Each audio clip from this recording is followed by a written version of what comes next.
Our customers range anywhere from food and beverage shippers to retail customers, as well as overall just transportation, trucking brokerage, and a lot of logistics company that serve various sectors here, specifically within the transportation sector. Mark, in terms of which sectors are most likely to be hit hardest, what's your take at the moment? Well, certainly with food and beverage shipments across the area, that is certainly one of the highest impacts here from an economic standpoint. And specifically with our customers here, we were analyzing here approximately 25% of shipments scheduled to go into the region are going to be delayed to some extent. And ultimately, that accounts for approximately 2,500 truckloads.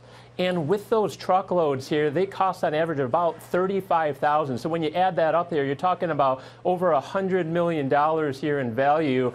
And that's just a small sector here of the entire market here across the U.S. And so that's just one sector being impacted. Obviously, agriculture, crops across the region, livestock, including hogs and pigs here in the Carolinas being impacted severely by this storm.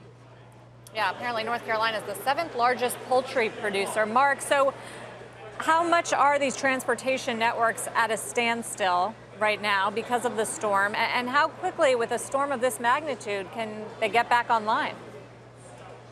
Yeah, well, with some of the incredible amounts of rain that we're seeing, as well as the wind in the coastal areas, but the biggest concern is the inland flooding. And when you're dealing with significant inland flooding, then that can cause disruptions to big interstates. And so we're watching I-95 across the Carolinas, including I-40, big transportation routes that are pretty much at a standstill right now and have been here gradually over the past several hours and will continue to be that way over the course of this weekend.